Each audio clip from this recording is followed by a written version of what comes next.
Well, we welcome you to another edition of Hold My Cutter, coming your way here at Burned by Rocky Patel, just a couple of blocks down the road from PNC Park, and just across the street where you see our guest a whole bunch, and that is Rob King, the longtime studio host on Pirates baseball, Penguins hockey.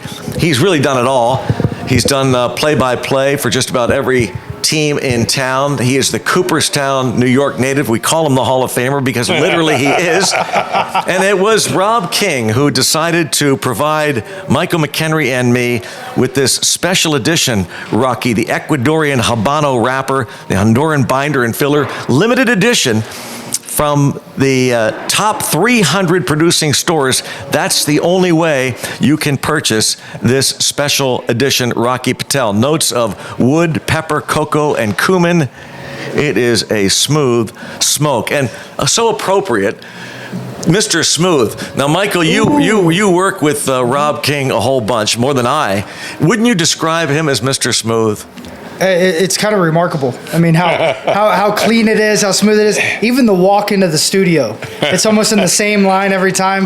Yeah, that's why it's limited edition. Everything. I have, you know, we used to do the games inside during COVID. So we went inside the studio and called the game on monitors, and we got a chance to see Mr. Smooth, the Hall of Famer. And everybody just drops what they're doing when he walks into the studio. The king is here. Yeah. Da-dun, da-dun. Yeah. What's the Paul Simon life? Why am I soft in the middle when the rest of my life is so hard? I mean, if it looks smooth on the air, I'm appreciative, because the rest of it feels like you're just like all of us, like you're just holding on and hoping, right? How much, Rob, how much goes into prep? We've had others on Hold My Cutter talk about prep, whether it be play-by-play, hosting, emceeing. How big a deal is the prep work for you? Oh, it's everything. Is it? Yeah, it's everything. I mean, you have to be prepared. Look, we've all had experience that helps. I mean, I'm sure that you feel like you're a better broadcaster now than you were when you started out. And same with you, right? You hope that you get better and improve. And so time, there's some things that only time can help. But preparing, I think you have to be prepared. You have to be factually correct if you're doing what I'm doing. And then from there, you hope to make the people around you comfortable, and you hope to get better. How important is that for you, by the way, to make people around you comfortable? It's the job. That's the job. Yeah. And we do that by preparing. So, Michael and I will talk, not only leading up to the show, but after the show is over. The next day we'll exchange texts and messages. We'll talk to the producers that day. We'll make sure everybody's on the same page, to the point too where, you have backup questions, should you need them. I remember when I first started out, something that really stuck with me was Bob Costas saying, and he was talking more, I think, play-by-play, but you only use about 40% of what you prepare. And so, knowing when to get that in there is one thing, but just knowing that you better have another 60% prepared on top of what you've already had prepared, knowing that you're not going to use it, but just in case. And Michael and I get into some fun conversations in which, you'll pull something out, and sometimes it's listening to what Michael says too. It's, of course, that's a lot of it, but you prepare, and then sometimes Michael will say something and you think, well, that's kind of interesting, and I'm going to follow it up with this. So all those things come into hopefully putting on a good show. Is Costas on your list of all-time best in your mind? Definitely. Yeah. I mean, so smart and so smooth and just so good. Sounds familiar. I mean, I think he's fantastic. I think Mike Tirico today is fantastic. I think Joe Buck, Jack Buck was outstanding, of course. Greg Brown. Yeah. You can't forget. It's a legendary name. I forget Greg Brown.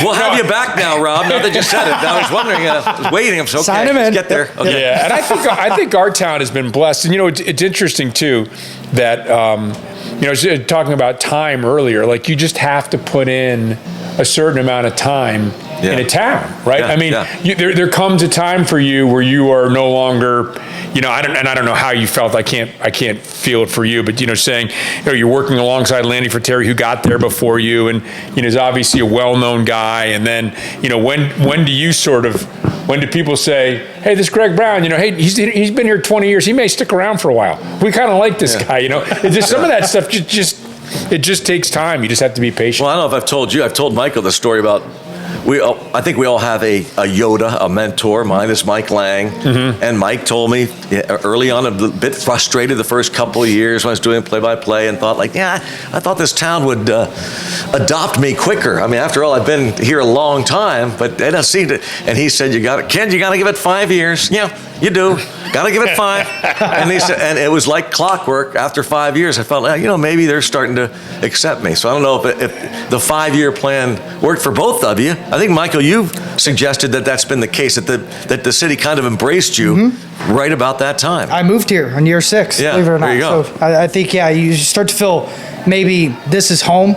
I'm not really sure exactly, but there is a feeling that you have that, man, cities embrace me, the teams embrace me, and you just kind of feel something different. It does feel like home. So I would say that 5-6 year range is almost perfect. What do you think, Rob? How long do you think? I think that maybe even longer sometimes, depending on who you are. And I think that this town is very blessed. You have Greg Brown, you have Mike Lang, you have Bill Hillgrove, and then the younger guys. It's just going to take. It just takes time before the next wave. 15, 20 years from now, we'll be talking about Joe Block and Josh Getzoff and Steve Mears, and that's just the way it is. You put the time in, you put the work in. That's right. They will embrace you. Yep. Do you like studio hosting or doing play-by-play more? I love it all. Equal, yeah. I just love it. I love the work. I love the work. I like, with the specials that I put together, and I think we may have, I don't know if we talked about that in the last podcast, but, really rarely did anybody ever ask me to do any of them. Nobody asked me to do the first several that I did. And then finally they're like, well, maybe you want to take on this project. But mostly I just did them because I like doing them. I like telling those stories. I love which doing is so the research, I love doing the research. Yeah. I enjoy it. I love uncovering facts. I love linking stories together. And, but if I'm calling a game, like there's, for that 3 hours, there's nowhere on the planet that I'd rather be, So I think it depends a little bit upon the sport. One of the things I love about baseball is baseball just unfolds at its own pace, and it's a long haul, And so, you lose 2 or 3 games in a row. Okay, we're going to win a couple games. Everybody loses 2 or 3 in a row. Football, it's like everything leads up to this one game and what's going to happen. And then, hockey's sort of in between. Every sport's got its thrill. Every part of the job. I love every part of the job. I really do. I love it all. Who did you grow up rooting for? We've talked to you about growing up in Cooperstown, but who did you really grow up rooting for? Yeah, so I grew up in Westchester County. I think we talked about that last show till I was in 7th grade, and I was a diehard Mets fan. Wow. And Giants fan. Those are my two sports. Were most of your buddies? They were either the Jets or the Yankees. Okay. Mets or the Giants. Hockey wasn't. The Giants seem random. It's on the other side of the planet. The New York Giants? No, New York football Giants. No. It was the Mets in baseball. It was the Giants in football. Okay, gotcha. I became a Knicks fan later on, sort of, after that, late high school. So they weren't in, although I love the NBA, weren't in my blood as much as football and baseball. Those are my two clear favorites. It was usually automatic with the Mets and Giants, and it's the Jets and the Yankees? The Jets and the Nets seem to like the AFL ABA thing used to, but I think Yankees and Giants you'd find a lot of similar fans. My dad was a New York Giants fan, and then they left town, so he was a National League guy. So it was the Mets. Giants, yeah. And if you're a Mets fan, you can't stand the Yankees. Really? Can't stand them. Every picture I have from as a kid, I'm not wearing a Mets hat. I'm wearing a Red Sox hat because I hated the Yankees, so I had to root for the Red Sox. So they were a team that they were kind of the American League team I rooted for because I couldn't stand the Yankees. So I think because of those teams throughout the 70s for the Mets, it was all about pitching and defense and manufacturing runs. What the Pirates did at the beginning of last season was like thrilling. And it's so hard in today's day and age. You just have to hit the long ball. It's just the way the game is played. Yeah. But watching every out matter, and a stolen base, and a bunt, and a great defensive play cutting off a rally, that's the kind of baseball I enjoy, because that's what I grew up watching. And what the Pirates did at the beginning of last year was just, I mean, I could watch that kind of baseball forever. I mean, if you could take the 3-run homer, it doesn't excite me that much. Agreed. So them, and then the Giants. I loved that. Guys like Harry Carson and Lawrence Taylor was just. I think your all-time favorite football player. Yeah, I think he was voted as the best defensive player. NFL did the rankings when they had their anniversary. I think he was the number 1 defensive player, and I think Jerry Rice was number 1 overall, and then Lawrence Taylor.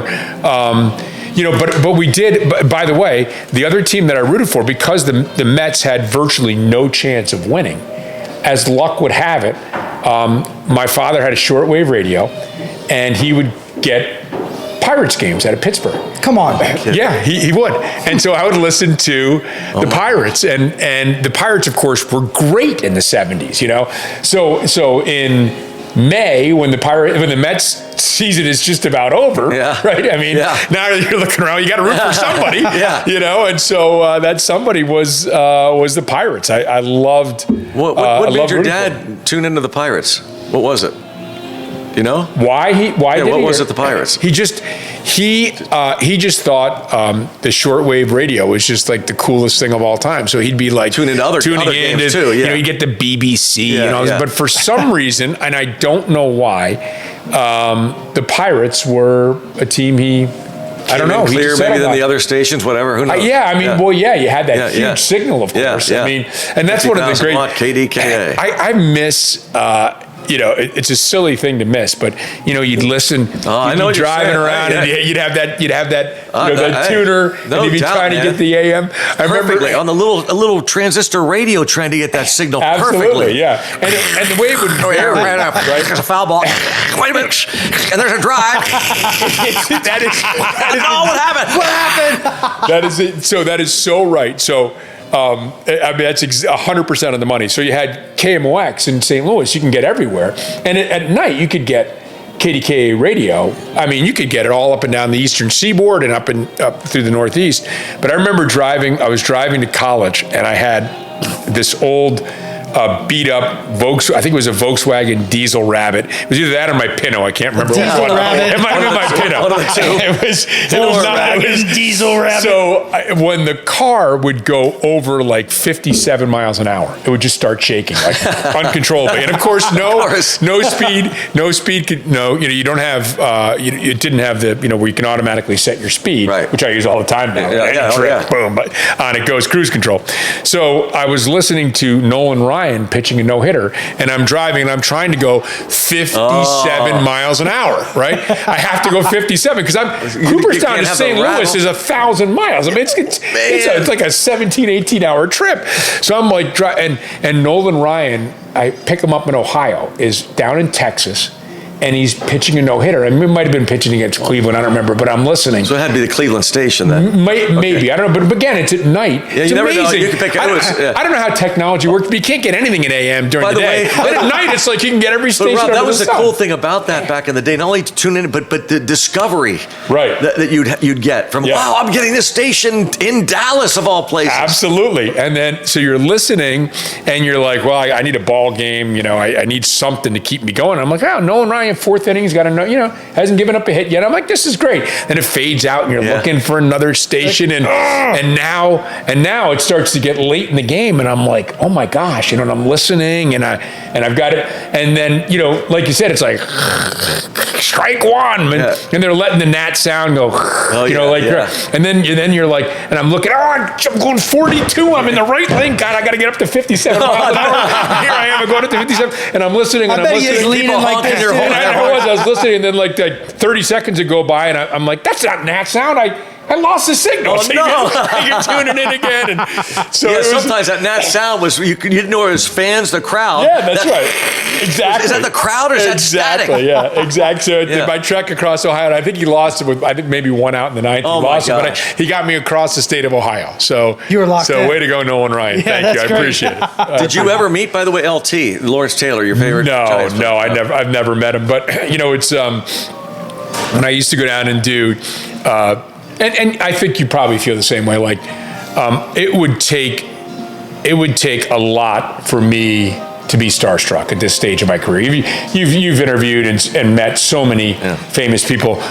Muhammad Ali, starstruck. That put you back? That when I met him, I was like, Okay, where whoa. He's got me into boxing. What was the circumstance? Big time. Boxing Hall of Fame. Yeah, he shows me a lot of the Canastota. highlights. Yeah. So Don King the Boxing Hall of Fame's in Canastota, and I was working in Syracuse, and I used to love boxing. And I'd go down to the Boxing Hall of Fame, and there'd be like the induction ceremony weekend. There'd be like nobody there. I mean, no media covering it. Wasn't that hugely attended at the beginning.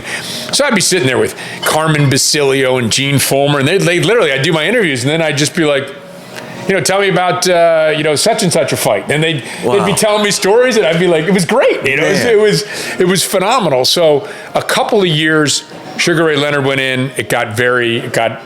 That drew a big crowd. When Don King went in, he wanted all of his fighters up there. So I was in the actual hall where they have the box. I think they have boxing gloves at the place. It's been a while, and I'm across the floor. I see Muhammad Ali. Come on. And I'm like, oh my gosh, that's Muhammad Ali. That's Muhammad Ali. It's amazing. And he was in the early stages of Parkinson's, but he did this sort of, I still don't know how this happened or why it happened, but he saw me from across the room, and there's 60, 70 people in the room, and he just made a beeline straight toward me. And like everybody got out of the way, and I'm like, wait, is he coming to me? And he walks right past you to go to somebody. Yeah, that's what I thought. But he walked right up to me, and I'm like, champ. And he's What? like, I didn't know what to say, so I'm like, hey, champ. Like he hasn't heard that 3 trillion times. There's an original line. Hey, champ. I was so starstruck. So then he pulled out a little sheet. What was that like? It's phenomenal. He pulled out a little piece of paper, and on it was, he signed one side of it, and on the other was discrepancies in the Bible and verses I should read in the Quran or something. Just a little piece of paper. No way. And I was like, wow, it was incredible. I'll tell you another one. I'm sorry, I'm going on here. No, keep going. I want you to. So Come I on. was when I was working in St. Louis, I was an intern at a TV station. And Stan Musial comes in, and Stan Musial is going to do an interview. And now he's one of the first really famous guys that I'd met. I once did a card show in Cooperstown where it was my job to pick up at the airport and drive around. I'll get back to Stan Musial in a minute. Okay. It was Early Wynn, Lou Burdett, Oh my gosh. Eddie Matthews, Warren Spahn a little bit. I think how old were Whitey you? Ford was in and out of that. I was 18 or 19. Come on. So I would be like, I mean, it was like, these are the first Unbelievable. really famous guys. Were you I in was the around. Diesel Rabbit? No, I was given a van. Right? I was given a van to pick You him went up in the Diesel at Rabbit? the Utica Airport.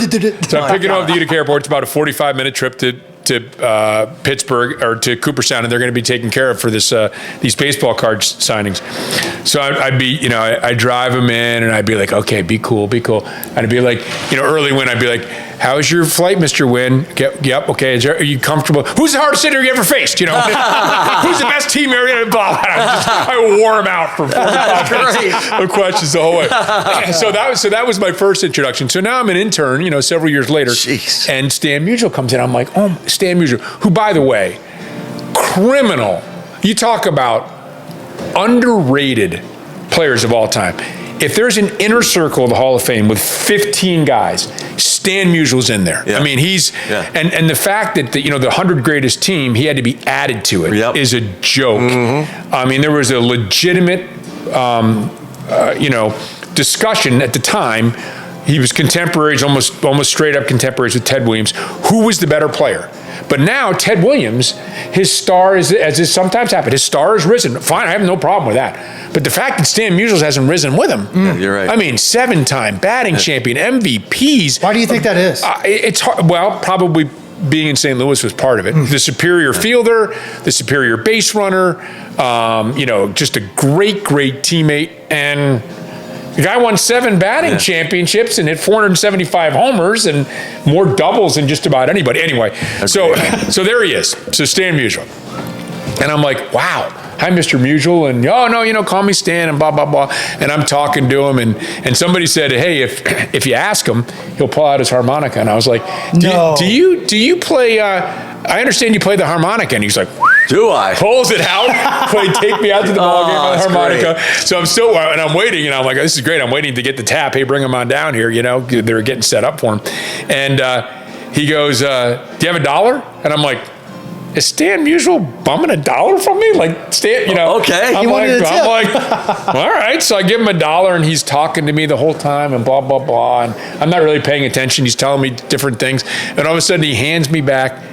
He's folded the ring. He folded the $1 into a ring, a little ring like this, like he can put and he gives it back to me, and I still have it. I still have the little ring that Stan Musial made for me out of a $1 bill. I mean, Wait. So he took my $1 and created this ring out of like, $1. What do they call that? Like origami? Yeah, It's like an origami thing. He made a ring with my $1, and I'm like, wow, I still have that ring. Wow, that is neat. Wow, You can bring that in someday, studio, man. We can talk about that. I would love to do that. And I guess the final way, we got started on the Starstruck thing, but the final thing, my sister's a big NFL fan, my younger sister, big NFL fan,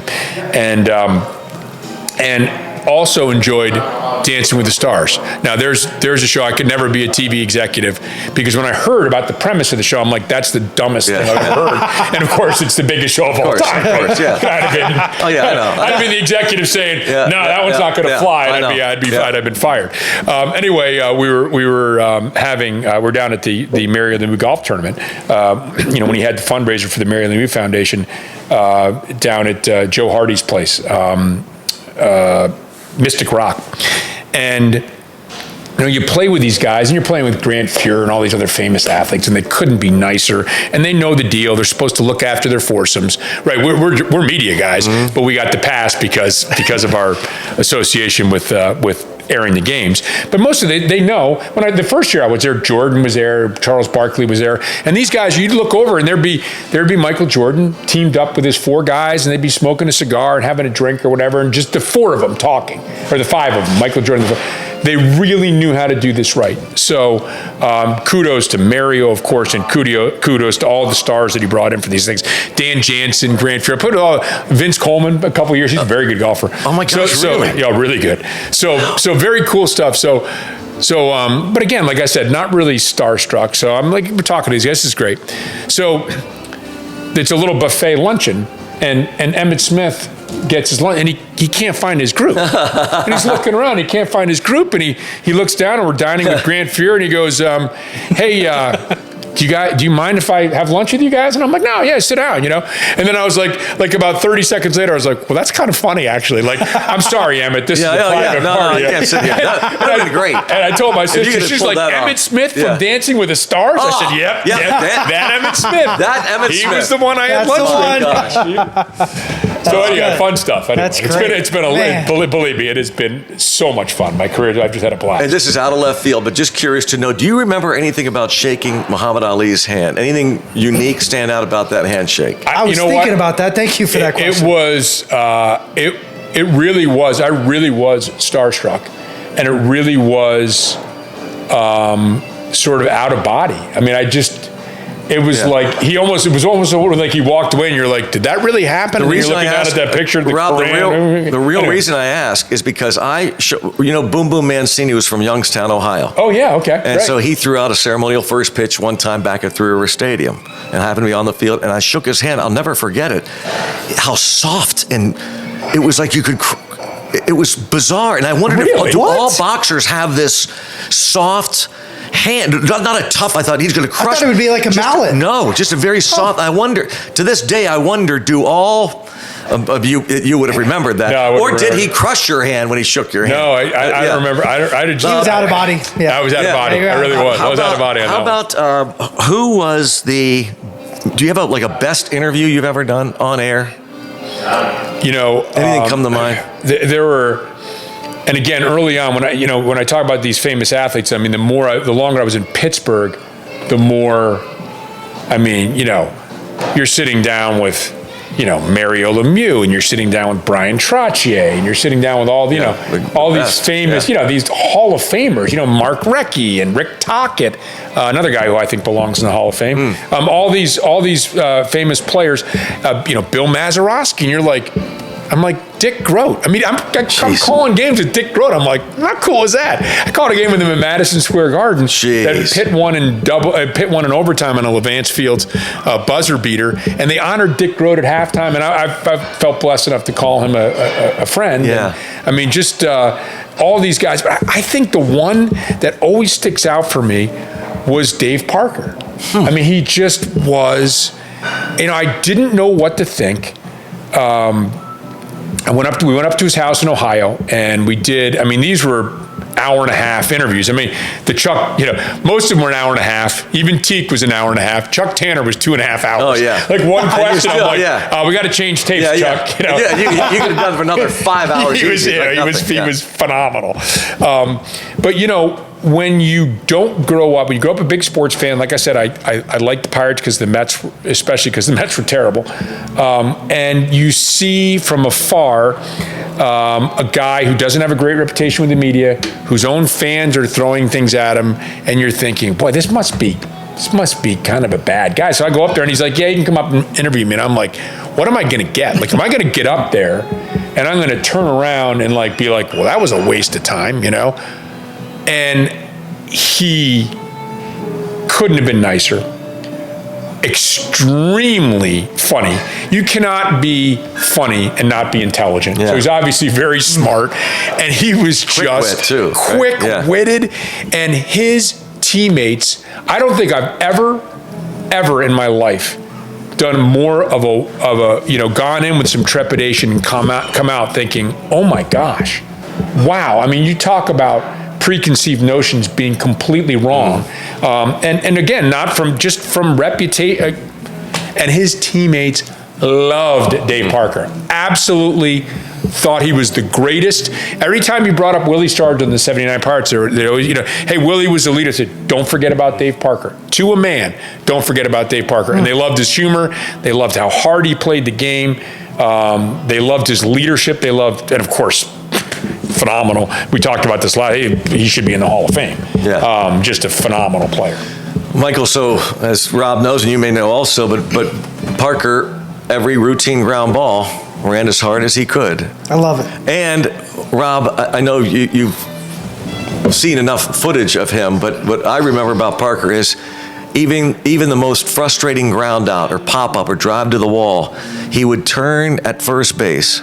And he would stand there, and most players will take their helmet, rip it off, fire it toward the dugout, slam their batting gloves down. The bat boy would come over and stand there waiting, and he would patiently take off that helmet, hand it to the bat boy, take off each glove, and put it in there with class. I thought that is unbelievable.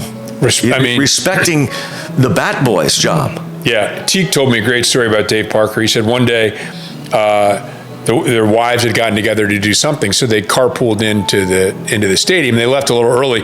In those days, those guys, you talk to those 79 guys, they could not wait to get to the stadium. They couldn't wait because it was always Garner and Parker'd be doing something, and Foley'd be involved, and somebody'd be off ripping on each other. Bert Blyleven would be in the mix. Animal House in that clubhouse. Yeah, all these guys going crazy. So Parker sees a bunch of kids playing baseball.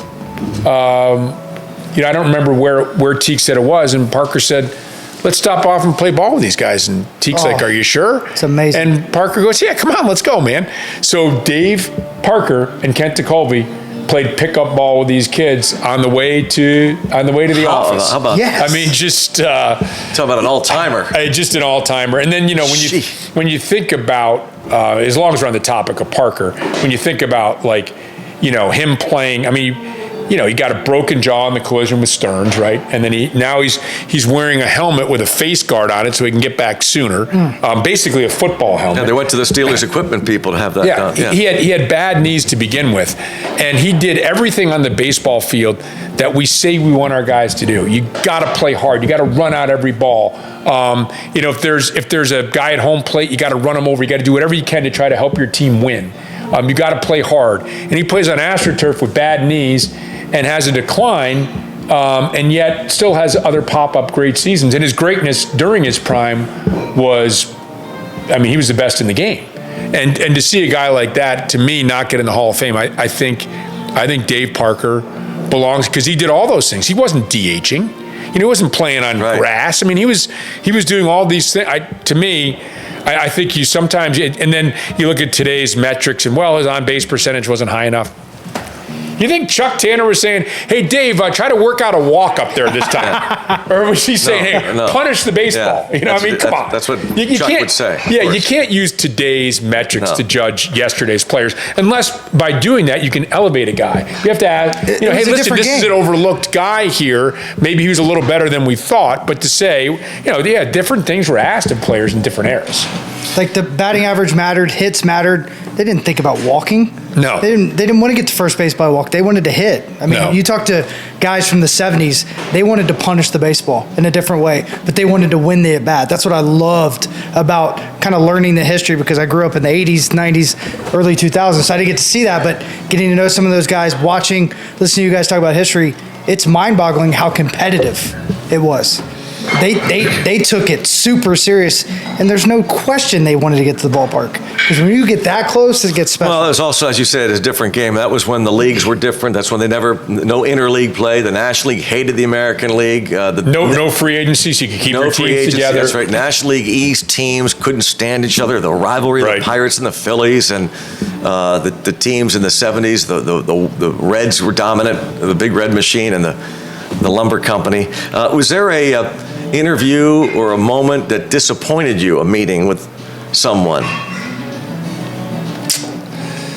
that stands out? I know you hate to do it, but it's interesting. He's going through the Rolodex. Yeah, because I am going through the Rolodex. I say it because when you talked about because you're not starstruck, but there are times when it's so deflating when you meet someone who you kind of held to a high level, up on a pedestal, and then you meet them. And I bring that up because in the 94 All-Star game, during the celebrity softball game, whatever it was, we were working for KDKA AM, and they did shows all throughout the day during All-Star Week festivities, and our job was to go around and interview the guys as they were taking batting practice, the legends of the game.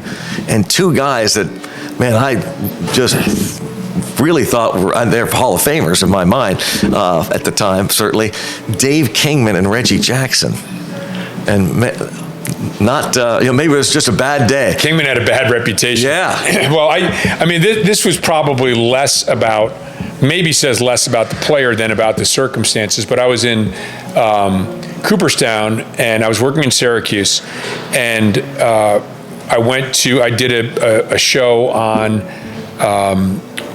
just sort of baseball, but a big segment was on the Negro Leagues. So I went up to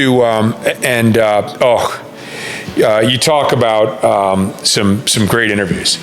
Some of the Negro League. Oh man! Jeez. Some of the Negro League players. Yeah. And get it. Those guys are incredible. To talk through. I cannot believe his name is escaping me. He was the guy that he was the spokesman for the Negro Leagues, and currently Bobby Kendrick. No. He passed away a few years ago. Buck O'Neill. Buck O'Neill. Oh my gosh. Yeah. So all the guys were phenomenal. Buck O'Neill. You talk about a guy who stood head and shoulders above. Yeah. When I finished interviewing with him, I was like, you walk away talking to him, and you're like, you feel better about yourself. He just brought so much joy. That's awesome. He was sensational.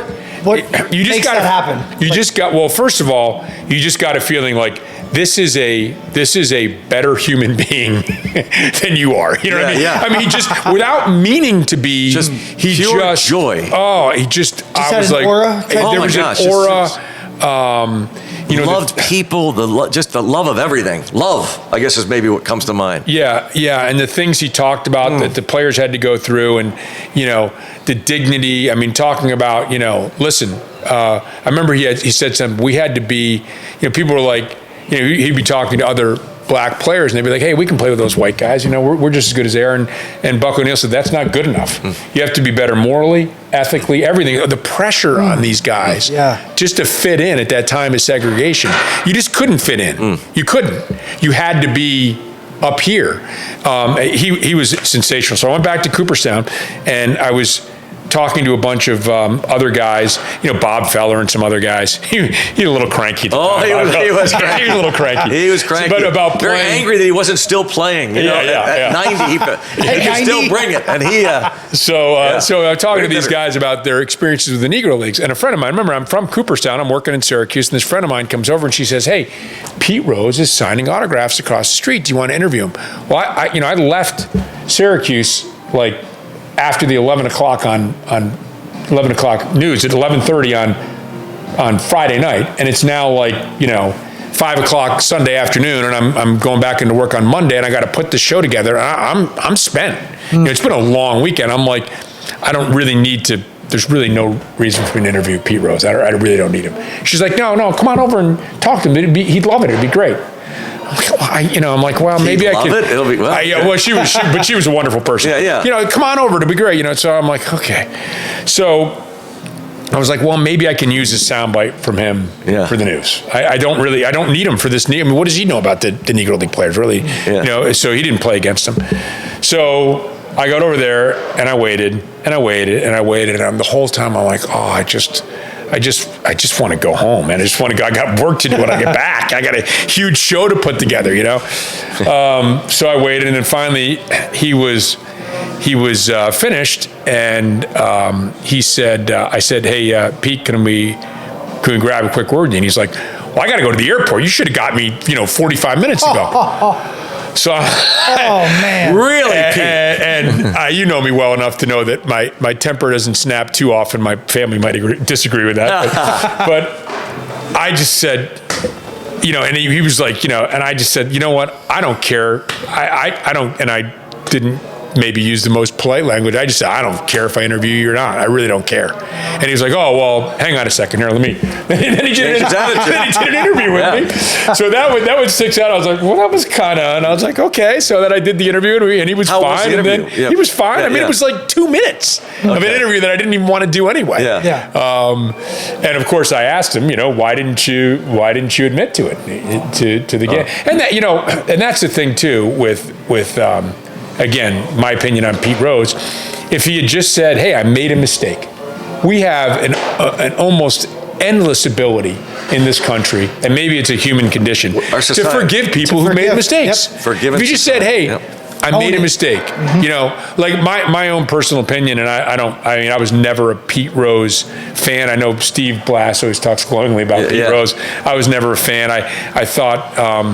The running down to first base was there's one thing when Dave Parker hits a ground ball to second and sprints, because if the guy drops it, right? Yeah. He could be safe, or he could put a little pressure on him. If you draw a walk and sprint down to first, that's just drawing attention to yourself. That's my own opinion. Anyway, so I don't care about Pete Rose one way or the other, but I think that a solution would be put him in the Hall of Fame as a player and ban him for life for baseball, as he is banned for life. So he shouldn't be. If you gambled on the game, you go back to 1919. I mean, any game loses its integrity if there's the whiff of players or coaches gambling. But as a player, probably the player in the Hall of Fame and the guy banned from baseball. Do you have a personal standard for who should be in the Hall of Fame? No, I mean, I think he's passionate about this. It varies. It varies from guy to guy. I mean, I offer, like, Tony Oliva. To me, it is criminal that he had to wait that long to get in the Hall of Fame. Absolutely criminal. I think if you talk to the players that played against Tony Oliva, they would have told you that in that 8, 9, 10-year stretch, probably 9-year stretch, he was the best player in the American League. The best player. MVPs, all-star games, batting titles. He could run. He had bad knees, but he could still run. He got a late start. He came over from Cuba. He was an incredible player. Didn't get the numbers. Like you talk about Dave, I would have loved to have seen Dave Kingman get 500 home runs because that guy had no business being in the Hall of Fame. Right. Bad teammate from what you hear, and I don't know. I don't know Dave Kingman, but I watched him play as a Mets fan. Awful fielder, not a good base runner, couldn't hit for average. He could do one thing, and that was it. He's not a Hall of Fame player. But we fall in love with the numbers. I think the numbers are great, and if somebody achieves something over a course of their career, I have no problem with that person being in the Hall of Fame. That's great. But why is it that, for example, Sandy Koufax, we talk greatest left-handed pitcher of all time. Why did Sandy Koufax, who quit at his prime, but had 5 or 6 great years, right? Mm-hmm. And phenomenal. I mean, the best years maybe in history. But he got to retire.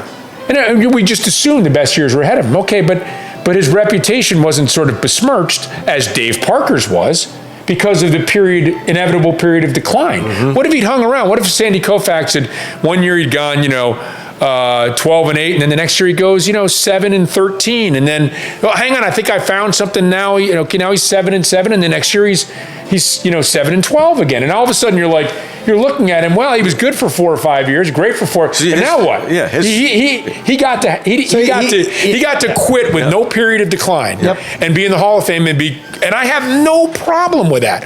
Why wasn't that afforded to Tony Oliva? Mm-hmm. Tony Oliva was sensational. Look up his numbers. Sensational for 9 seasons. Sensational.